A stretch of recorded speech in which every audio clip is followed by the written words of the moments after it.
es para la tierra. Tú no lo necesitas muerto. Tú no lo necesitas muerto, tú lo necesitas aquí, ahorita, en este momento.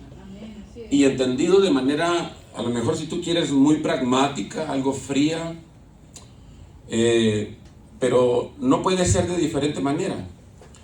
Quiero mencionar esto. Hay 3 momentos en los que de alguna manera pudiéramos nosotros identificar tanto en la lenguaje y pensamiento, mentalidad hebrea y hasta en las narrativas bíblicas, tanto veterotestamentarias como nuevotestamentarias, la idea que tiene que ver con el reino de Dios. Hay una idea primigenia, y la idea primigenia precisamente está relacionado con lo que en la Biblia nosotros conocemos como el Día del Señor.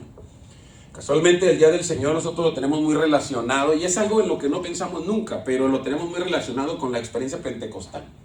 Nos referimos a Joel cuando él habla de los postreros tiempos, pero ahí en ese momento en realidad la Biblia nos está recordando el Día del Señor, un día de juicio, un día en el que el Señor viene a poner todas las cosas en su lugar. Fíjate bien lo que te estoy diciendo, hermano. ¿Y por qué es importante entender esto? Porque cuando tú revisas todo el lenguaje hebreo y cuando tú revisas toda la mentalidad del pueblo hebreo, en la mentalidad del pueblo hebreo, un reino de Dios es un reino donde absolutamente todas las cosas están en su lugar. De hecho, el pueblo judío tiene la idea de que el Mesías cuando llegue, y por eso a Jesús no lo aceptan como Mesías, y tú tienes que entender eso y aceptarlo. Y no te pelees con eso, hombre. Mira, finalmente cuando hablamos de Biblia y cuando hablamos de lo que se narra tanto atrás y adelante en la Biblia, estamos hablando de creencias. No te pelees conmigo si digo palabras que de pronto no comprendes, y entonces ahí les dieron papelitos para hacer preguntas. La mejor pregunta y diga, pastor, ¿por qué dice que son solo creencias? Sí, porque nosotros estamos aquí por creencias, y nosotros los seres humanos somos una compilación de creencias. Muchas de ellas que nos catapultan, muchas de ellas que nos autolimitan finalmente, y nosotros vamos decidiendo qué camino seguimos. Pero no somos finalmente más que eso, un aglomerado de creencias. Y la Biblia está llena de eso, de creencias. No es otra cosa. En la mentalidad del pueblo hebreo, ellos tienen la idea de que el Mesías, o en ese caso Dios pues mismo a través del Mesías, y entiéndase bien, el concepto de Mesías para el pueblo hebreo no es divino. El concepto de Mesías para el pueblo hebreo es un político, es un gobernador, es alguien que va a venir a regir aquí en la tierra. No es como tú y yo lo entendemos. Para ellos es un gobernante que va a venir a poner las cosas en su lugar. Cuando tú hablas con un judío y el judío no te acepta a Jesús como Mesías, la razón es muy sencilla, y ellos dicen, porque la Biblia dice cuáles son las características del Mesías. ¿Y cuál es? Bueno, pues que todas las cosas van a estar en su lugar. A todo el mundo lo va a poner en orden, va a venir a gobernar, va a venir a traer paz al pueblo de Israel. Y pues nada de eso hay aquí en Israel. Vean ahorita cómo está. No hay nada de eso. Y cuando tú les presentas a Jesús, dicen, eso trajo Jesús. Y nosotros nos quitamos la barra diciendo, no, bueno, pero es que Jesucristo por eso dijo que iba a regresar. Sí, pero entonces si va a regresar es porque entonces lo que hizo no lo terminó de hacer. O porque lo que hizo lo hizo mal y va a tener que venir a corregirlo. Y en la mentalidad del pueblo hebreo, el rey, Dios mismo es quien enfrenta el caos. El caos que finalmente se genera como resultante de toda una convulsión que se da. Caos básicamente significa desorden y confusión. Eso significa caos, no significa otra cosa. Tú ve al Génesis y así inicia la Biblia. Cuando la Biblia habla de creación ahí o de ordenación más que todo, de las cosas, está hablando del caos. Y eso nos presenta la guerra establecida entre Dios y el caos. Pon atención a eso. Dios y el caos pelean entre ellos. Y finalmente Dios vence al caos y pone las cosas en su lugar. El rey hace lo mismo. Un lugar donde el rey, pon atención a lo que estoy diciendo, es muy importante. El lugar, el sitio, ya sea geográficamente hablando o el ámbito de poder, porque finalmente luego van a hablar de eso, hablando del reino de Dios, según veo algunos temas yo. Pero cuando tú miras el actuar del rey, para el pueblo hebreo en su mentalidad, y la Biblia lo narra así, nada más que luego no le prestamos atención, es un momento y un sitio donde Dios pone todo en su lugar, quita el caos, establece orden, pone las cosas en su sitio y hay todo paz y tranquilidad, ¿no? Ahí hay un reinado. Sencillamente, es un lugar donde no hay enemigos, donde no hay adversarios. No existen. lugar donde gobierna Dios, donde hay un reino de Dios establecido, no hay adversarios. A ver, pon atención, no hay adversarios, no hay confusión, no hay encuentro, no hay pleito, no hay nada de eso. Y luego cuando tú revisas eso, tú te ves a ti mismo y dices, a ver, ¿cómo estoy yo? ¿Cuántas confusiones tengo? ¿Cuántos pleitos internos enfrento? ¿Cuántos problemas? Etcétera, etcétera, etcétera. Y luego ya te quedas pensando, tú dices, ay, chis, a mí me habían dicho que yo ya vivía en el reino de Dios y que el reino de Dios estaba en mí y que... Pero ya te terminas dando cuenta que no es cierto. A ver, hermano, ¿nos está animando o nos está desanimando? No, yo te estoy exponiendo. Tú vas a decidir con qué te quedas. Ese es el reino de Dios en la mentalidad del pueblo hebreo. Y no te puedo hacer otra referencia porque de ahí bebiste tú. Y de ahí hemos bebido todos nosotros. Hay cosas que no te voy a decir por...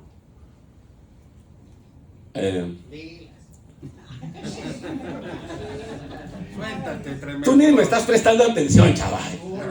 Bueno, sí. Más te pongo atención. Más te vale. Está copiando, hermanos. Va a ser una... Hay orden establecido.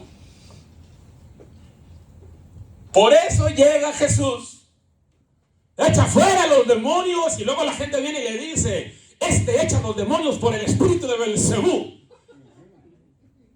Y Jesús viene y dice, ok, si yo los echo por Belcebú, entonces ¿por quién o por el poder de quién los echan fuera vuestros hijos?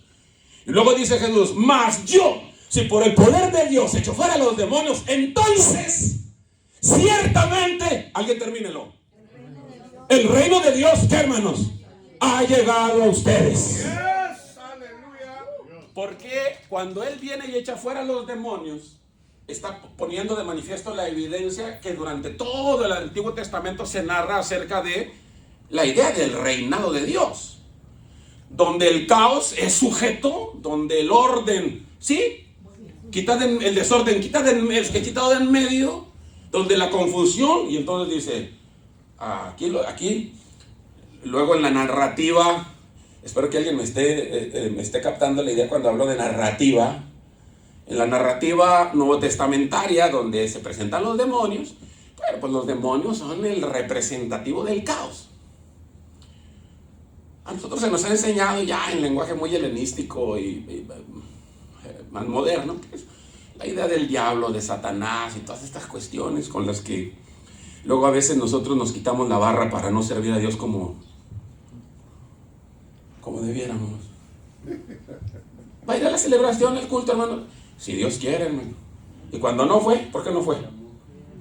No. Si dijo porque si Dios quiere y no fue, ¿por qué no fue? Pues porque Dios no quiso. Y luego si no, ¿por qué no vino el culto, hermano? Hermano, es que si viene el diablo.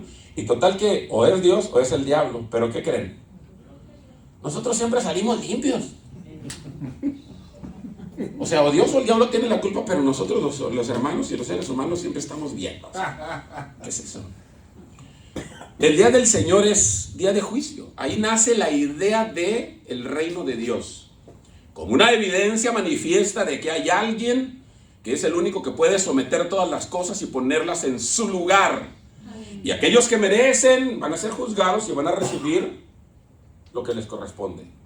Posteriormente a eso viene un segundo momento, tiene que ver con una continuidad, y básicamente esas ideas se le da continuidad en la época del exilio. Ahí se sigue teniendo la idea del reino de Dios, especialmente en un momento de crisis donde el pueblo de Dios es sometido más de una vez. Hay mucha historia que narrar, y si ustedes tienen puntuaciones que hacer, no me pregunten porque ya se me olvidaron todas, pero ese es un segundo momento. Y finalmente hay un tercer momento, y el tercer momento donde se recupera la idea de la predicación o exposición del reino de Dios es el momento de la apocalíptica. La apocalíptica responde a momentos distintos. En el Antiguo Testamento se van a encontrar con Daniel, se van a encontrar con Ezequiel, donde esos son libros apocalípticos. Y entiendan bien el concepto apocalipsis, no tiene que ver con todas las cosas que nos han enseñado, nada que ver, y con las cosas que hemos creído. Y luego posteriormente viene la narración del libro de Apocalipsis, que luego es un libro que se le atribuye a Juan, pero las evidencias de diferente naturaleza, hablando desde el Evangelio, pasando por las cartas y llegando al Apocalipsis, se ha demostrado que finalmente no es un libro que le corresponde a Juan, es un libro editado, manejado por diferentes pensadores, con una narrativa más sofisticada, un análisis más teológico, más filosofal, qué sé yo, a fin de cuentas, ¿no? Pero la apocalíptica, donde se habla del reino de Dios, es entendible. Si ustedes se fijan, los tres momentos tienen algo en común, y son las crisis, es el desorden, es la guerra, es la persecución. La apocalíptica, desde donde quiera que la vean, tiene una característica muy sencilla, y tiene un propósito muy simple, muy simple, y no se quiebren la cabeza. Es la predicación de la esperanza. Tanto en Daniel como en Ezequiel, y de la misma manera en Apocalipsis, esos escritos no tienen más que un propósito: transmitir esperanza. Las cosas no van a ser para siempre, esto va a cambiar. Luego va a llegar un momento en el que viene alguien más poderoso. Estamos hablando del reino de Dios. El que va a venir a someter las cosas, se va a poner las cosas en su sitio, va a limpiar el llanto, quitar el dolor, va a traernos un nuevo mundo, un nuevo eón, un nuevo tiempo. Y entonces finalmente es aquí donde se fragua, se cuece la idea de lo que nosotros estamos hablando esta tarde, el reino de Dios. Cuando entendemos nosotros esto de entrada, si entendemos bien esto de entrada, ya entendimos todo. Todo. Entendamos algo, hermanos. O sea, está bien, yo predico eso, yo enseño eso, yo ministro así, hablo de lo que voy a mencionar enseguida. Cuando hablamos del reino de Dios, regularmente nosotros lo convertimos en una especie de, algo a lo que invitamos a la gente, experiencia y demás, que vivan el momento, vivan aquí en el altar, etcétera, experiencias distintas, y luego buscamos la forma de que eso sea llevado a la práctica, a ciertas cosas, y está bien, ¿sí? Pero lo decía hace un momento Roberto, es mucho más complejo que eso. Mucho más complejo, y aunque es complejo, finalmente es complejo y no, o sea, ya es muy interesante. Y entonces, cuando hablamos nosotros del reino de Dios, alguien por ahí puede pensar, platicaba con Andrés, y hace un momento le decía, porque voy a decirte el chisme, porque el Sammy me comentaba eso, que se manejaba la idea de que el reino de Dios era una especie de utopía, ¿no? El reino de Dios es una utopía. Es lo inalcanzable, que por lo tanto entonces no tiene sentido luchar por eso. Voy a modificar el concepto y voy a compartir con ustedes, dije ya, lo que traemos. Y le decía a Roberto hace un momento, el reino de Dios no es una utopía en sí. Pero tengo que decirlo también, tampoco es una realidad. No es un acto. Tengo el problema, hermano, discúlpenme, no quiero ser grosero, a veces a lo mejor las palabras no dicen todo lo que quisiera. No es algo actualizado, no es algo concretado, no es algo terminado, no es algo, como dije al inicio, no es algo tangible, no es algo, no. Y entonces yo retomo lo que maneja, les decía yo que hay un escritor, Akov, escribe en un libro de filosofía, y él maneja la idea del ideal. Y he entendido entonces que el reino de Dios, al final del día, como tantas cosas, se convierten, y debe ser para nosotros en un ideal, se convierten en un ideal. El reino de Dios termina siendo un ideal. ¿Qué es un ideal? Lo explico de manera sencilla, retomando una idea que Akov maneja. Akov dice, un ideal es, por ejemplo, el que tiene la ciencia. La ciencia tiene la intención de saberlo todo, pero jamás va a saberlo todo. ¿Qué permite entonces tener un ideal? Bueno, pues permite el hecho de que, si bien es cierto, la ciencia no puede saberlo todo, en su afán por saberlo todo, avanza. Y con el paso del tiempo, entonces ha llegado al momento en el que conocemos los adelantos que hoy se tienen. Si la ciencia no tuviera el ideal de querer saberlo todo, entonces hace mucho tiempo, y eso es lo que genera una utopía, hace mucho tiempo se hubiera estancado y se hubiera detenido y hubiera dicho, ya para qué le sigo, si finalmente querer saberlo todo es algo que no voy a conseguir jamás, entonces ya no le sigo. Porque lo percibió y lo concibió como una utopía, pero no es una utopía, lo concibe el saber y el conocimiento como un ideal, algo que finalmente se busca constantemente, y es lo que les enseñaba predicando en Los Cabos. Es como una visión. Administrativamente hablando, ¿sí? Siempre hay una visión. En los negocios hay una visión. Todo grupo organizado debe tener una visión. Y el ideal es similar a una visión. Es algo que jamás se alcanza. Porque en el momento en el que se llega al punto que parece culminar, entonces la visión se tiene que lanzar más lejos. Y una vez que llegas, se lanza más lejos. Y una vez que llegas, se lanza más lejos. Y entonces finalmente es algo que jamás terminas de concretar. El ideal es lo mismo. Y el reino de Dios para ti, para mí, es lo mismo. Alguien dígame en qué momento cree que puede conseguir que el reino de Dios se establezca por completo en su vida. Alguien dígamelo. Y si alguien me dice, entonces en este momento rompo en lo que estoy diciendo y reconozco que estoy equivocado. Pero no es posible. El reino de Dios para ti, para mí, se convierte en un ideal. Al final del día debes de saber que es algo que no solamente es solo para ti, para mí. Finalmente es algo que tiene todo el mundo. Y entonces, en ese sentido, pues, por eso Jesús viene y dice lo siguiente, lo que tú seguramente sabes, tanto como yo. Mateo capítulo 6, versículo 33, el Señor habla de todo aquello que afana al hombre, al ser humano, todo aquello que quiere, que busca, como la añadidura, ¿no? Tú lo has leído y seguro has predicado. Y Jesús termina diciendo, mas buscad primeramente el reino de Dios. Jesús en ningún momento dice, ya lo encontraste, lo vas a conseguir, lo vas a tener. Jamás. Lo más a lo que invita a algunos, como a los que les predica de cerquitas, es a verlo, a entrar en él, pero jamás a concretarlo, porque el reino de Dios, siendo un ideal, es algo que debes de estar buscando siempre. Y nunca lo vas a encontrar, nunca lo vas a concretar. Pero como es un ideal, en tu afán por encontrarlo, muchas cosas van a pasar en tu vida. Y ese es el punto. Ese es el punto.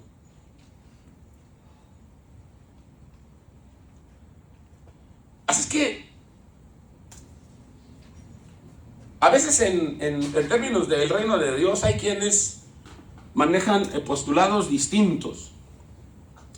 Y a veces hablan de que, hablando de las experiencias que la Biblia nos narra acerca de lo que Jesús hacía, liberando demonios o demonizados, ¿verdad? Sacando demonios de las personas.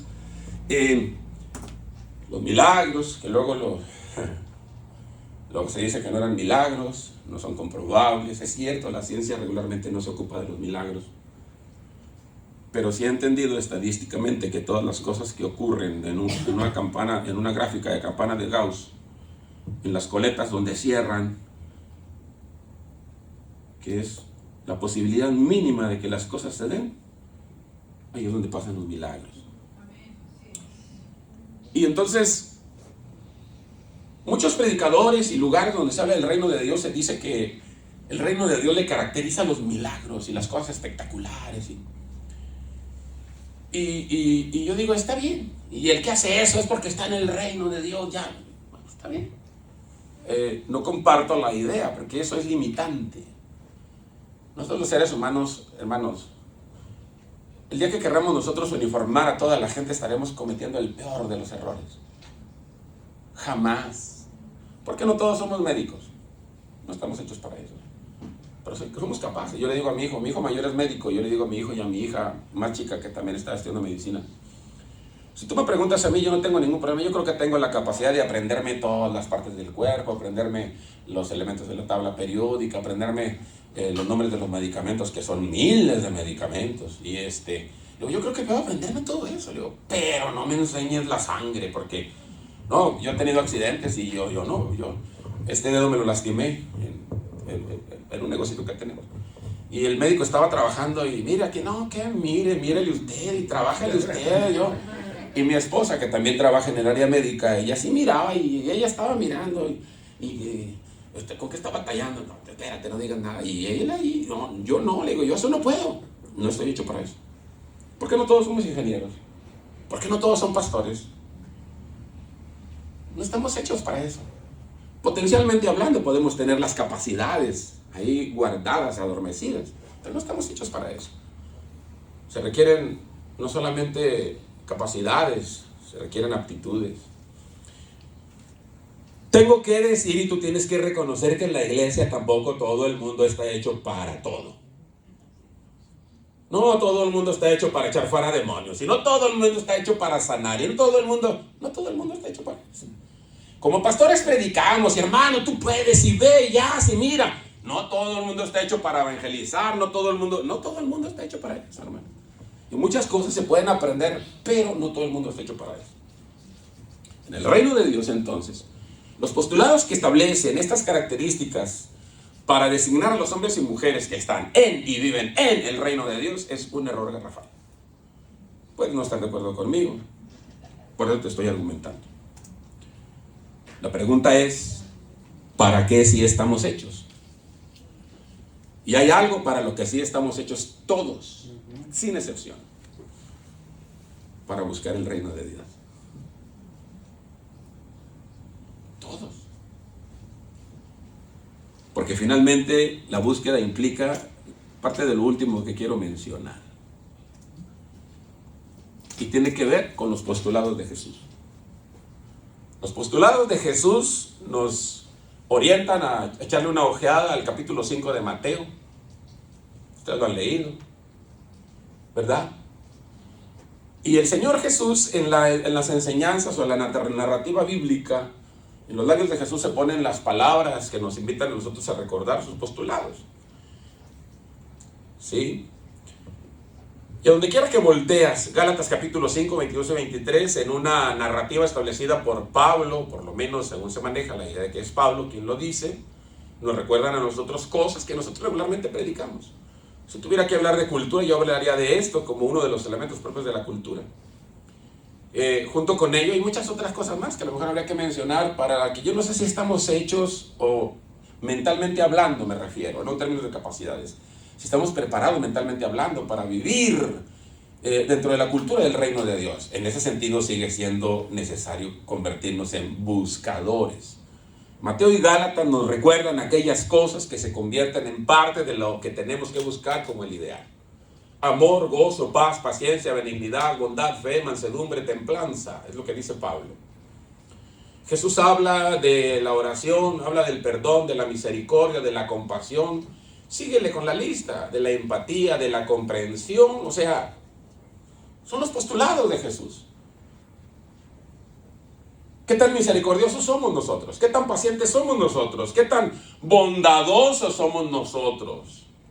¿Qué tan benignos somos nosotros? Mira, para empezar, a veces son palabras que ni siquiera entendemos. Algunos de nosotros somos bondadosos, pero somos malignos. ¿Cómo? ¿Eso es posible, pastor? Sí. Porque para entender esto, entonces tienes que entender primero qué es la benignidad. Y la benignidad básicamente significa no hacer daño. ¿Cómo? ¿Y puedo ser bondadoso y hacer daño a la vez? Sí. Revísalo. Es como un medicamento. ¿Cuántos medicamentos hay que tú te tomas y de pronto te quitan el dolor de cabeza? Pero, ¿qué? Te amuelan el riñón y te causan gastritis. Y sucesivamente así. Eso quiere decir que ese medicamento es bueno, pero no es benigno. Y los seres humanos muchas veces somos igual. Cuando tú reflexionas en todo eso, entonces tú dices, tengo mucha tarea en qué pensar. Porque entonces seguramente que va a haber muchas cosas que tenemos que modificar. Y entonces aplica la metanoia. El arrepentimiento, pues. Yo a los hermanos en la iglesia les predico mucho. Les digo, no. El arrepentimiento no estén pensando que es solamente para los hombres y mujeres que son inconversos. El arrepentimiento es algo que constantemente se tiene que practicar y es aplicable a los hermanos, a las hermanas en la iglesia. Y ahora tengo que decir a los pastores y a las pastoras de la iglesia también. Metanoia en el griego significa arrepentimiento. Se puede definir como cambio de rumbo. Pero si quieres ser más profundo, vendría a ser no solo un cambio de rumbo, es un cambio de mentalidad. Cuando tú generas un cambio de mentalidad, entonces tu psique te permite tener un cambio de comportamiento. Es dos de los componentes, por lo menos, del concepto de actitud, ¿sí? Donde intervienen los sentidos, la percepción, la sensibilidad, toda la explosión bioquímica que generamos nosotros, lo que pasa en nuestro cerebro, a partir de ahí una conducta manifiesta, qué sé yo, es todo el concepto de actitud, los elementos que involucra esto. Eso puede generar una metanoia en realidad. Tú y yo entonces, si queremos convertirnos en hombres y mujeres que van por el reino de Dios, tenemos que confrontarnos. Tenemos que confrontarnos necesariamente. Regularmente es algo que no nos gusta, pero es dolor y es normal. Los expertos dicen que nosotros los seres humanos somos un devenir entre el deseo, el placer y el aburrimiento. Deseamos algo, cuando lo conseguimos lo disfrutamos y cuando ya lo tenemos nos aburre. ¿A quién no le ha pasado eso? Te compras la camisa, el reloj, el pantalón, los zapatos, el carro nuevo, lo estabas deseando, cuando ya lo tienes lo disfrutas y cuando ya lo estás disfrutando te aburre. Y empiezas a sentir dolor otra vez, porque ya eso ya no te gusta y quieres otra cosa. Así somos nosotros los seres humanos. Pero es parte de nuestra naturaleza y tenemos que pasar ese proceso. ¿Por qué no se escucha ningún gloria a Dios? Y la Biblia dice que la verdad nos hará libres.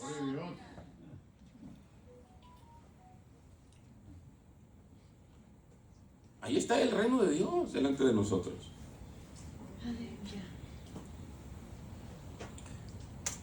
Bueno.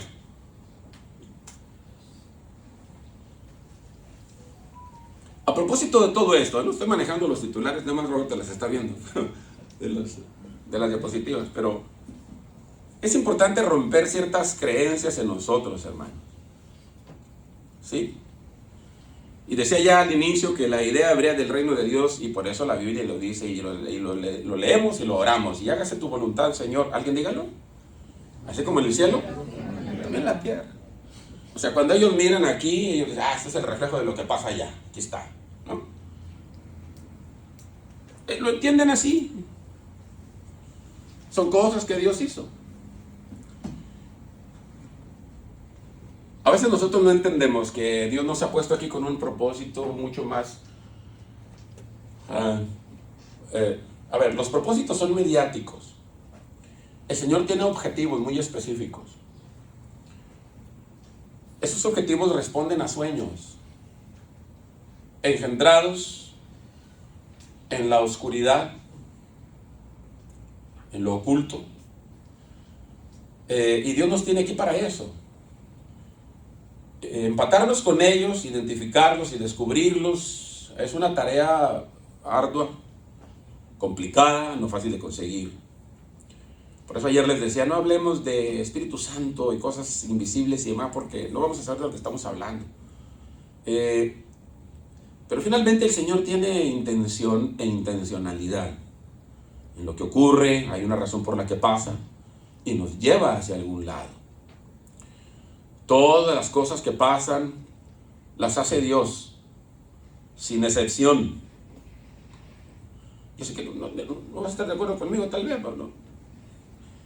Te voy a decir una cosa, de veras, con todo respeto y con toda mi estimación, hermanos, me da gusto, he podido encontrarme con algunos hermanos aquí que conocí hace mucho tiempo, algunas hermanas también, que a lo mejor hacía siglos que no nos veíamos, algún día nos vimos hace muchos años y hoy nos encontramos, y a muchos más que no los conocía, pues qué bueno que los puedo conocer y es un placer.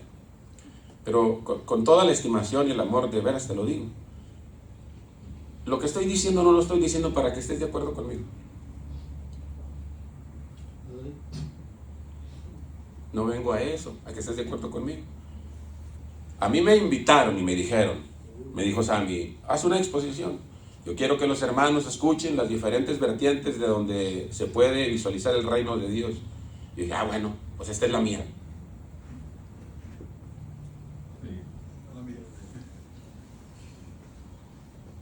Las cosas que ocurren, todas son hechas por Dios. Hermano, ¿y el diablo? Para mí no cuenta.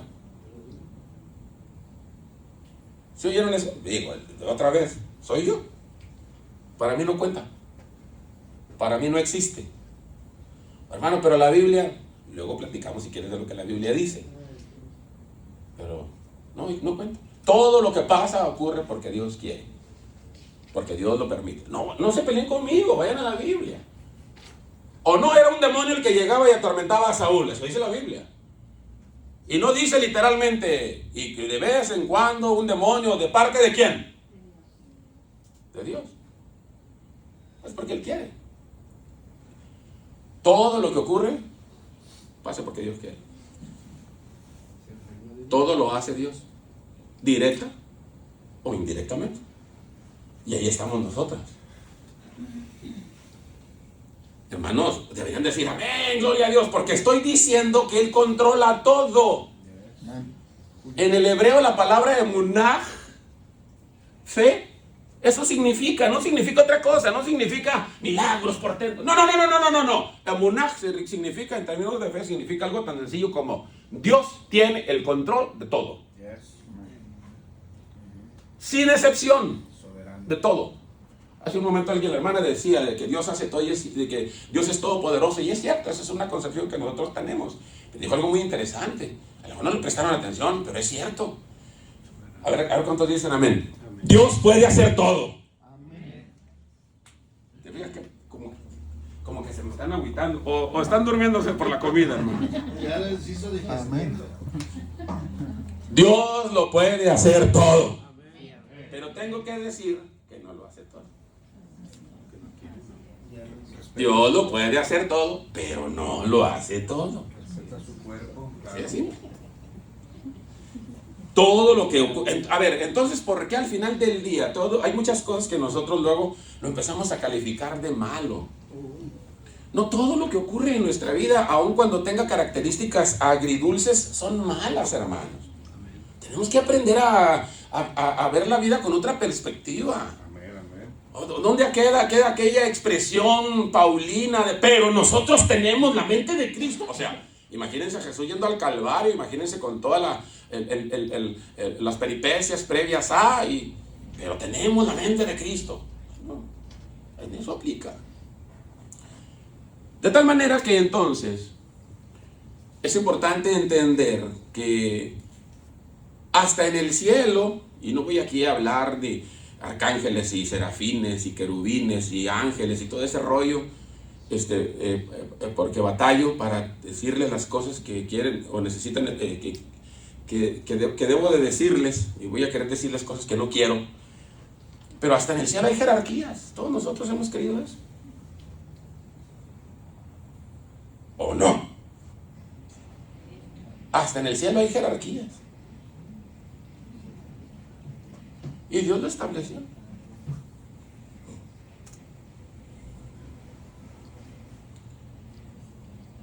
Entonces, ¿por qué pataleamos? ¿Por qué pataleamos las estructuras, hermano?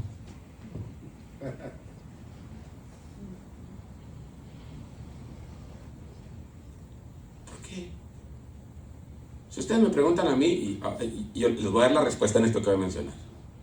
Si ustedes me preguntan a mí, yo no tengo ningún problema con las estructuras. No tengo ningún problema con la institución, con la iglesia, ninguno. Le platicaba a Roberto hace un momento. Yo he tenido la oportunidad de estar por invitación en otros lugares con otros grupos, y ya se me está acabando el tiempo, donde me han invitado. Incluso algunos de ustedes deben de conocer a algunos de ellos. Uno de los primeros grupos donde estuve a punto de integrarme estaba comandado por el hermano Jacobo Mendoza, Isaías Pérez, y el hermano, andaba entre ellos el hermano Rivas. Los mormones, Germán. No andaba él ahí, era otro grupo. No, aparte de los mormones. Y así sucesivamente, algunos grupos incluso donde estaban al frente hermanos ingleses y una serie de cosas, distintos grupos, por lo menos 3 o 4. Y le comentaba a Roberto que a veces en el caso de ellos, de muchas formas, pongan atención a lo que les voy a decir porque estoy tratando de confrontarlos para bien o para mal, igual, quiero que sepan, porque al final del día esto espero que no afecte nada, pero Rocío y Samuel son mis consuegros. Ay. Y entonces, pues ya me aguantan porque me tienen que aguantar, pero fíjense lo que les voy a decir, hermanos, ¿sale? Bien. Algunos de los pastores de pronto cuando se estaban en una reunión de este tipo, vamos a ponerle nombre a la organización, ¿cómo se va a llamar? Le decía yo a Roberto. Y la propuesta de ellos era, Iglesia Apostólica, el refugio de Dios. No, ese no. Iglesia Apostólica, el buen camino. No, ese tampoco. Iglesia Apostólica, a ver. Comunidad. Al buen entendedor, pocas palabras. ¿Qué refleja eso?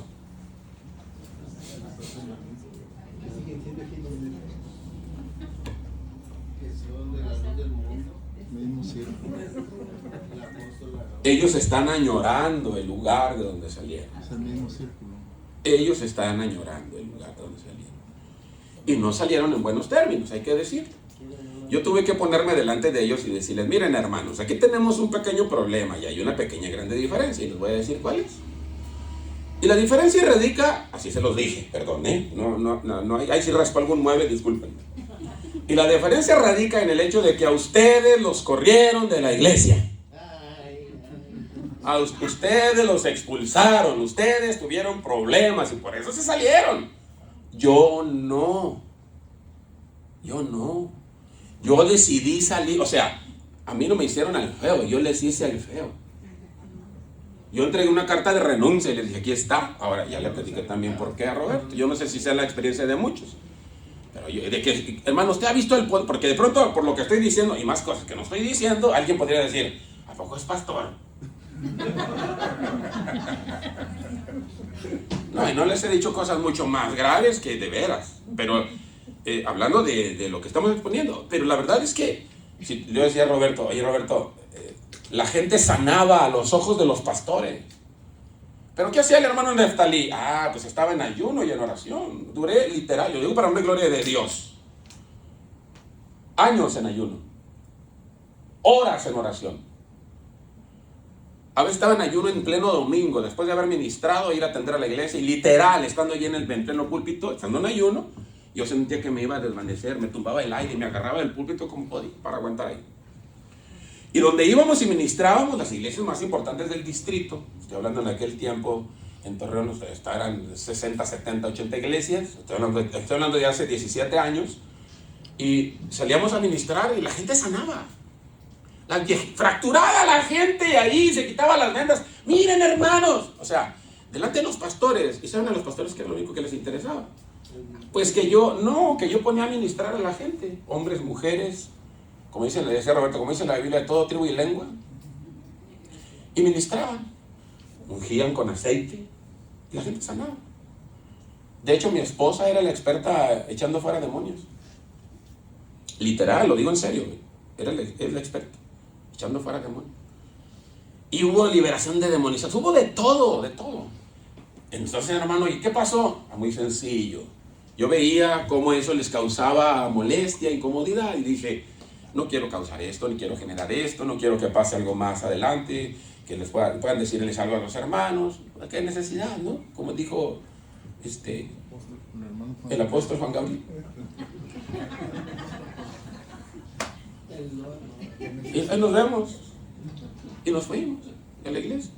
Fui, presenté mi carta de renuncia, ordené los libros, entregué la economía, todo aquí está. Y le digo a Roberto, y se le entregué al presbítero. Aquí está. ¿Y por qué el presbítero? ¿Para que haga algo? Nunca hace nada. Aquí está. Y nos vámonos. Y a partir de ahí, si tú me preguntas, ¿y tienes problemas? No, ninguno. Estoy en paz. Voy a enfatizar esto y voy a empezar aquí.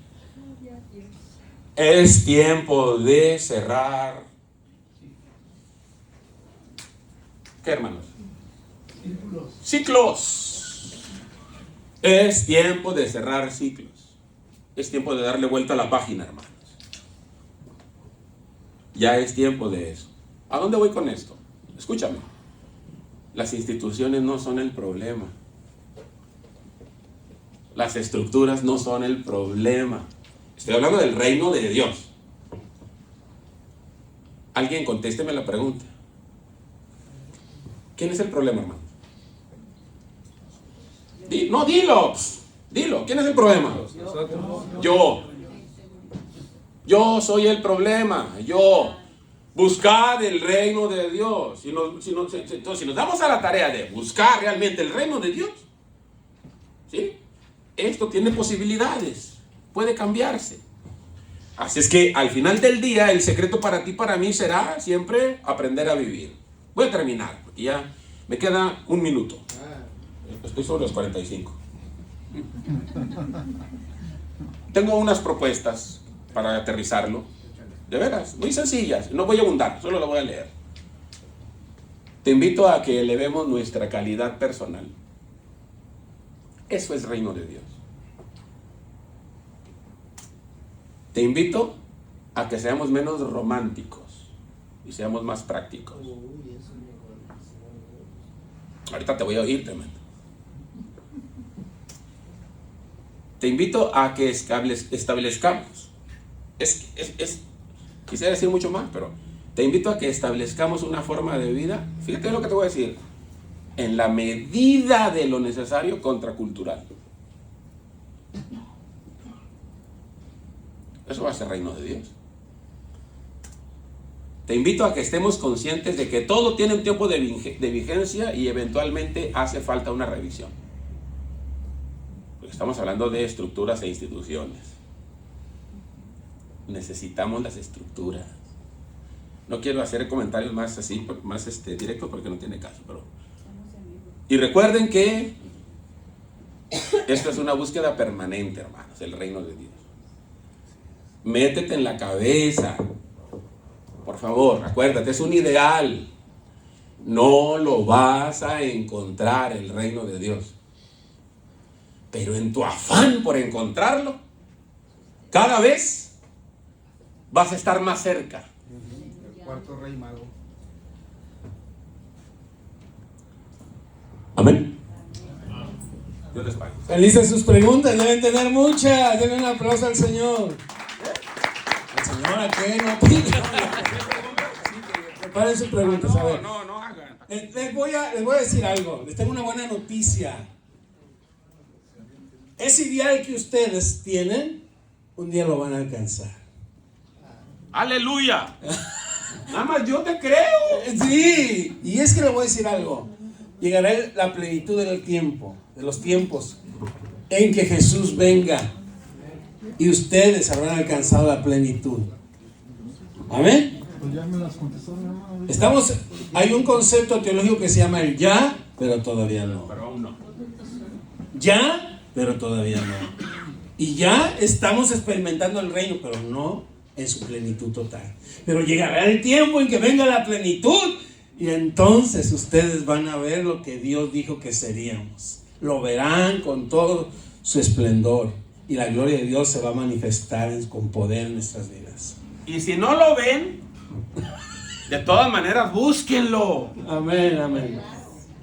Por favor. Van a ir creciendo cada vez más como la luz de la aurora si usted se compromete con el reino. Dios lo va a hacer y su promesa es esa.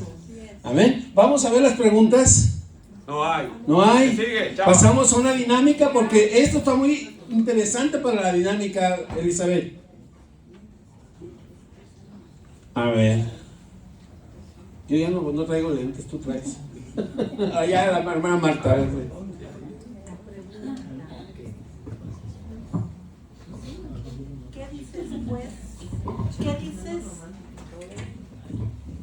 ¿Qué dices pues cuando Jesús establece el reino de los cielos? ¿Se ha acercado? ¿Qué dices pues cuando Jesús establece el reino de los cielos se ha acercado? Pues es que lo único que hace es confirmar lo que estoy diciendo. El reino de los cielos se ha acercado, el reino de los cielos está entre vosotros, el reino, o sea, cualquier expresión que la Biblia maneje en ese sentido no tiene que ver más que con eso. No me hagan hablar más de lo que debo porque voy a decir cosas que no quieren oír. No digo en serio, lo digo de verdad. Pero al final del día es lo mismo, o sea, el reino de Dios está aquí, está entre vosotros, se ha acercado, es exactamente lo mismo. Ahora, algo que se puede decir, la palabra cielos, alguien más lo sabrá, no es más que una forma diferente de referirse a Dios, ¿verdad? Es una forma sustitutiva de referirse a Dios. ¿Por qué lo menciono? Porque he oído algunos predicadores, incluso de alto nivel, que luego dicen, no, es que el reino de Dios es un lugar donde Él gobierna, donde la Shekinah. Bueno, y está bien, pues son sus rollos. Pero el reino de los cielos es una extensión que tiene, es lo mismo. Y eso es pura verborrea. Cielos, Dios, el reino de los cielos, el reino de Dios, no más que lo mismo, ¿sí? formas diferentes solo de decirlo. De acuerdo con el lenguaje y muchas otras cosas más. ¿Hay algo más que agregó aquí el hermano? Dices que es terrenal. Sí. Yo digo que es celestial y se comparte a lo terrenal. Creo que no quiero decir cosas que no entiendo. No. Miren, hermanos, nosotros estamos en un ámbito donde estamos invadidos por un sinnúmero de lenguaje teológico que la verdad, en la mayor parte de mi perspectiva, perdón. Si ustedes me preguntan, yo tengo una licenciatura en teología, tengo un doctorado en teología, ¿para qué sirve? Para nada, se acabó, ¿sí? Pero estamos llenos de lenguaje teológico, que lo único que hace en muchas ocasiones es confundirnos. O sea, cuando nosotros vamos y revisamos la Biblia, en la medida de lo posible, mirándola como lo que es originalmente, entonces vamos a descubrir muchas verdades. Decía el hermano Jesse, que siento yo, le decía a Roberto, es mucho más profundo lo que el hermano Jesse decía de lo que comentó. Pero para ti, para mí, la Biblia es un libro de fe. Originalmente no lo era. Para ti, para mí es un libro de fe. Lo vemos con las gafas que tenemos y entonces todo el lenguaje que usamos tiene que ver con esto, ¿no? Con esa idea de espiritual y demás. Y está bien, yo lo predico, lo creo, ¿sí? Lo creo. Si tú me dices, es que es espiritual y aterriza en lo terrenal, amén, gloria a Dios, ¿sí? El pastor, el hermano. Ahora, el que no es pastor ni hermano y que mira la Biblia desde otra perspectiva, es solo lenguaje teológico. Otra vez, fríamente, desde la perspectiva hebrea, meramente hebrea, para los hebreos, no es más que rey como todos, no es más que reino como todos, no es más que gobierno como todos. Tú dirás, ¿y entonces cuál es la diferencia? Lo que tiene que ver con lo que te invité al final como propuestas, que nos convirtamos nosotros en un tipo de personas finas en términos de valores, de principios, etc. Y eso es lo que hace la diferencia. Luego a nosotros Pablo nos habla de que el reino de Dios no es comida ni bebida, y se nos dice, sino poder. A ver, ¿en qué sentido poder? Como todos lo espiritualizamos, pues pensamos en poder para sanar, para salvar, para liberar. Espérame. El poder tiene muchas connotaciones. Y hay que entender desde la perspectiva del reino de Dios a qué poder se refiere. Y el pueblo de Israel quiere poder. ¿Tú crees que quiere poder para el cielo? No. Ellos quieren poder en la tierra. Ellos están peleando ahorita por poder en la tierra. Aquí sí es simple. Están matando a sus parientes por poder en la tierra. Un pueblo tan pequeño con la mayor cantidad de premios Nobel en el mundo y sucesivamente así avances tecnológicos de primer mundo. Es un país de primer mundo, pequeño, pero son los dueños del mundo. Todos los que poseen el capital mundial son judíos. ¿Y tú crees que lo hicieron porque, bueno, a lo mejor es la añadidura? Estaban buscando y se han afinado y finalmente entonces se han convertido en lo que son. Entonces está bien, yo lo creo eso, el reino de Dios es celestial y aterriza en la tierra, lo digo, gloria a Dios como pastor y como... Pero yo te quiero enseñar otra cosa. El reino de Dios en la tierra no es más que la manifestación en creencia. Espero que ustedes me explicando. No es más que la manifestación en creencia de lo que pasa en el cielo. En creencia. No. Bueno, mi reino no es de este mundo. Dijo el Señor. No tiene que ver con los reinos de la tierra. Pero ese reino se establece y se manifiesta en la vida y en la vida de las personas. Pero se debe manifestar en la vida también diaria de la que tú vives. Con lo que termina aterrizando Neptali.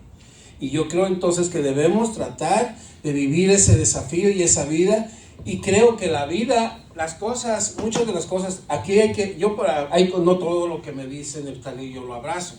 Hay conceptos que los abrazo, que los acepto, pero hay otros que digo, yo sí creo en un concepto espiritual, pero que eso espiritual es algo que está dentro de mi vida y que me mueve a poder tener los cambios que el Señor pone en mi vida para poderlos transmitir y poder expresar el cielo en la tierra. Cuando hablo de cielo, yo estoy hablando de un gobierno que tiene que ver con Jesús, que tiene que ver con una vida espiritual, pero que también se tiene que reflejar con la vida en la tierra.